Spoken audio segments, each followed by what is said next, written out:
Hey everyone, welcome back. This is part 2 of the Airfix 148 Blackburn Buccaneer build. This is the S.2B, the Air Force version.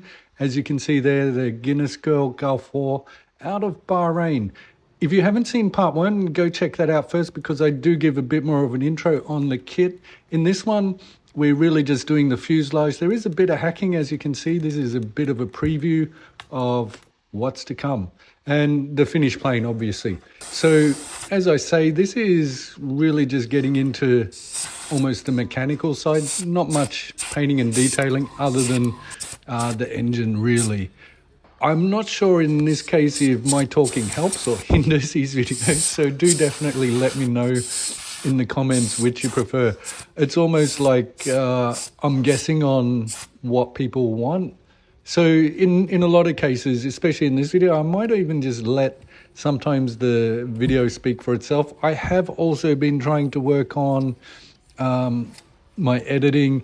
I've invested in some new software. Audio, I hope, is much better. And I did mess around and upgrade my work light. So hopefully the overall production is just that bit better. And even if my editing is still crap, it gives you at least something nicer to look at and hopefully something a little bit better to listen to.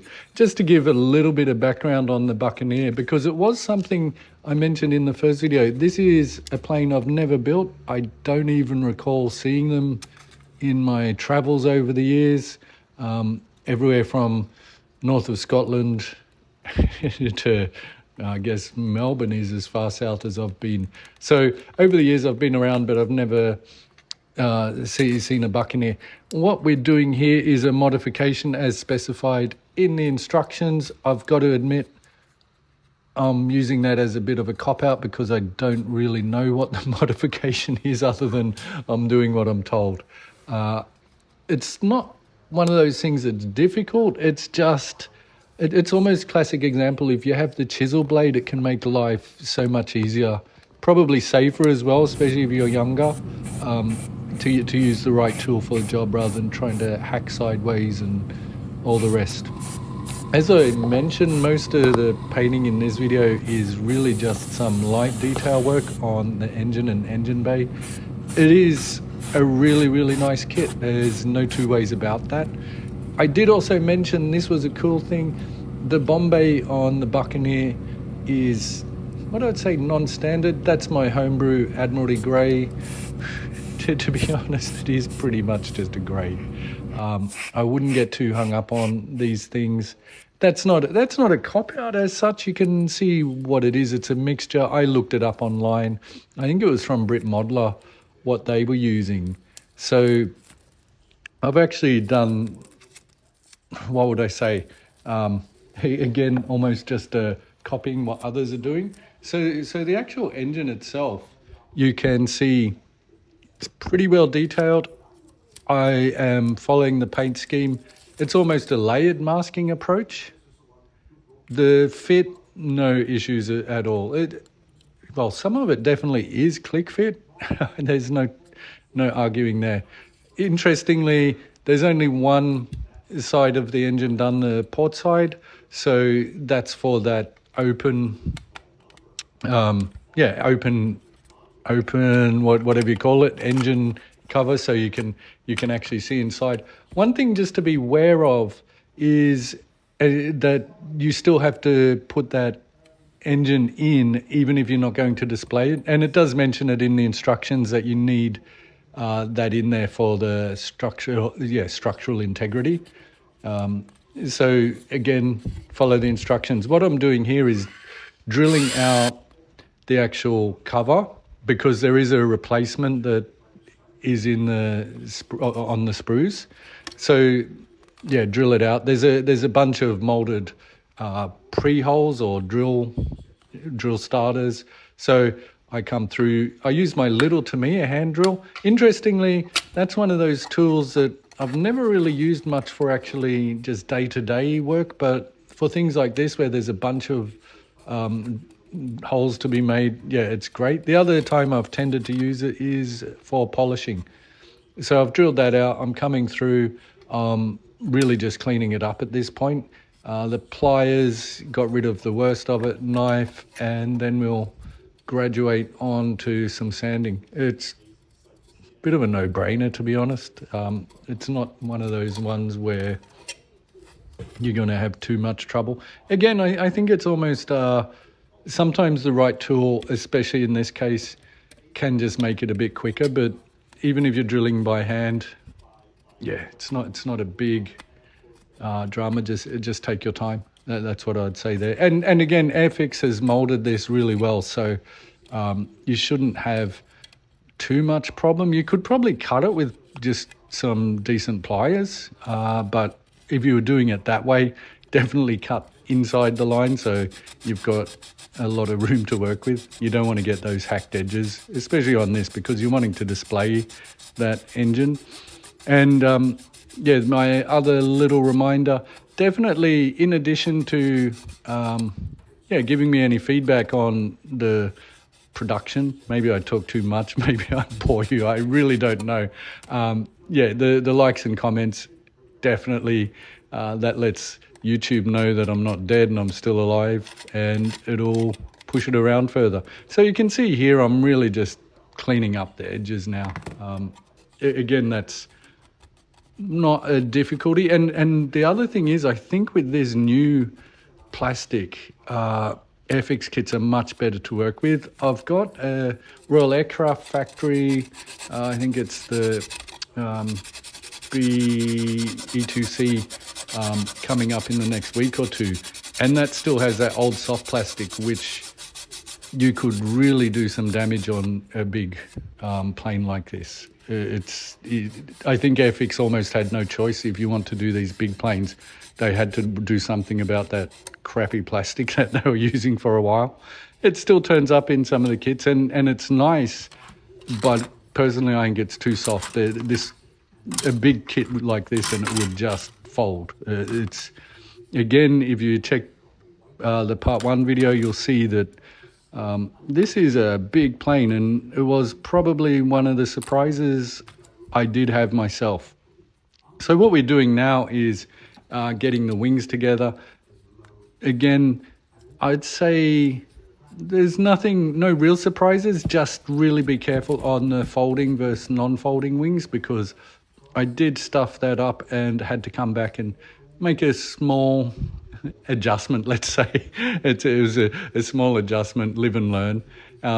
Interestingly, I do have the Royal Navy version in the stash, and my thinking was, okay, I want to do the Royal Navy version one even better. So this was a bit of an experimental live and learn one. Having said that, there's not too much to watch out for, but yeah, probably the wings, if you're going folded wings or straight wings, pay attention to the instructions on that, because I did make a little mistake.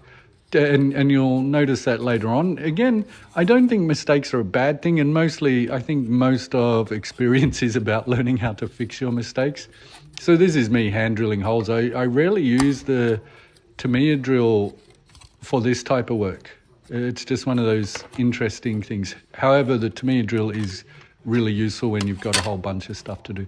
So this is what I was talking about. Make sure you do follow the instructions properly here, because I ended up hacking a bit too far and not reading things properly. So you can see there what happens.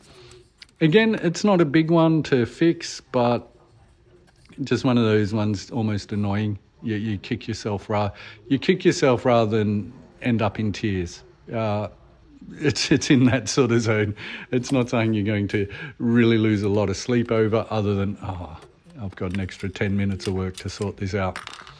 Again, the fuselage itself is really a 3-part build, because this whole tail section, then the body itself, and essentially the nose and cockpit, which we did last week, comprises the build. So in that sense, I think it's bigger than F4. Normally the F4 kits will be what I'd say 2-part, nose and fuselage. So I'm just trying to give you a bit of comparison on how big this is.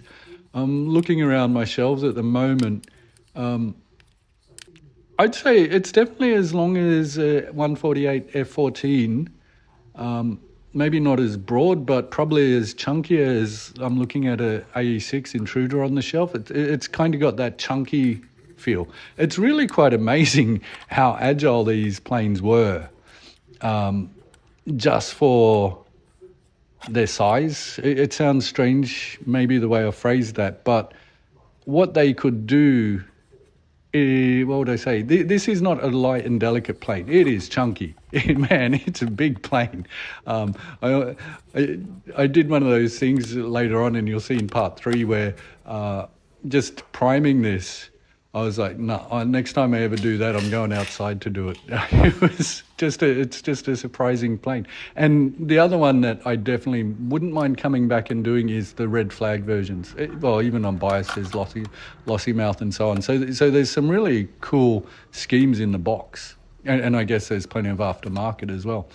So you can see here, this is the nose cockpit section going on. No dramas at all, really. This is one of those kits where, yeah, there's maybe 1 or 2%, especially on, say, the intakes, which I think every kit generally struggles with. These are, I'd say, maybe 98% accuracy rather than 100% accuracy. So there's a couple little bits like that, but I'd also say that the majority of the issues are idiot driver, idiot with tools, idiot with paints, idiot with glue. Mostly, yeah, I'd say that. If there's a 1 or 2% issue with the kit, which in reality is negligible, 98% of the errors were user error, as in me. So, yeah, I cannot fault it at all. Beautiful kit, beautiful plane. Like I say, I'm still just a bit in awe of it. There's a really cool video as well floating around on YouTube. I'll try and find it and put the link in the description. If I don't, nag me for it or search it. It's about the Buccaneers, I think in 1976, somewhere like that. But it's actually really cool because they fly out to Gibraltar. And it's one of those really, really cool scenes where I think they're flying over the Nimitz, which must have been out in Bay of Biscay or somewhere. And a couple of the early F-14s come up to escort them for a while, and you hear the comms. It's just really cool. Back in the good old days, really. I think I was a kid then, so it was just really cool. Adults and stories of my dads and uncles and dads. Wow, dad and uncles. Yeah, I'm not that modern. I only have one dad.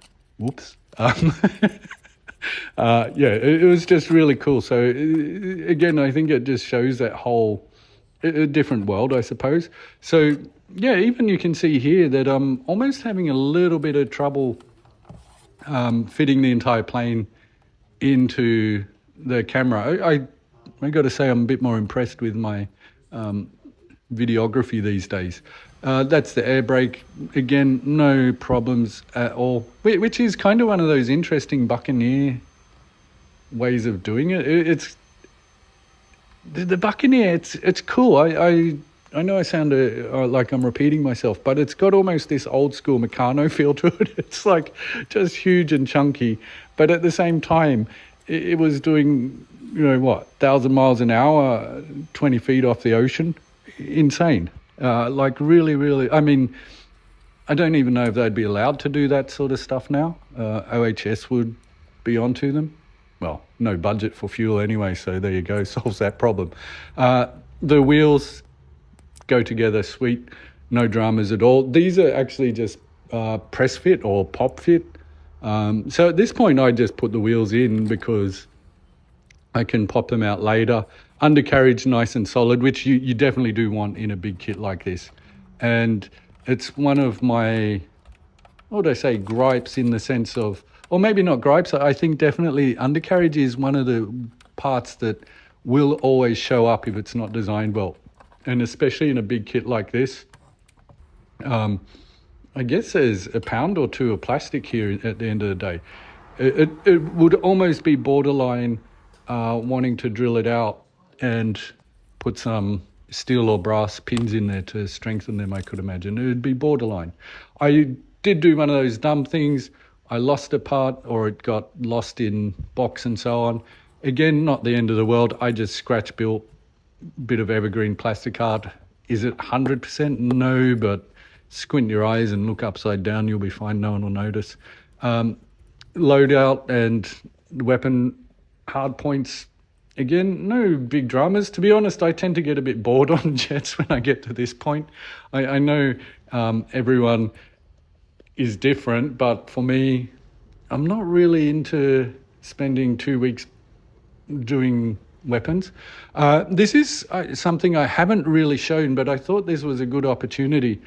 It's how I do the canopies or the masking. One of those things that I've just sort of, nothing new here, but my way I've figured out over the last few years of doing it. And I think the trick is, 90% of the trick here is to use a really sharp blade. And you can see there I'm using razor blades. It just, you won't drag and so on. For the nitty gritty little curves here, what I've done is just use some dilute masking fluid and let that flow in to the corner. Other than that, pretty standard stuff. I do use the finest tape, 1mm, to do the edging, then just come around and fill in. Otherwise, it just gets messy. Another thing I've got in the habit of doing, and you'll see here what I'm doing, is using canopy glue to really seal that edge, especially on the front canopy piece, because later on, if you don't, it tends to show up nastily when you come back and spray. So I'm really just trying to make sure that that is sealed. It's not necessarily a bad fit. What it is that there's a issue between the different plastic types. So that is the plane essentially built. Next one is part 3, painting and finishing. See you then. Thank you again. Bye-bye for now.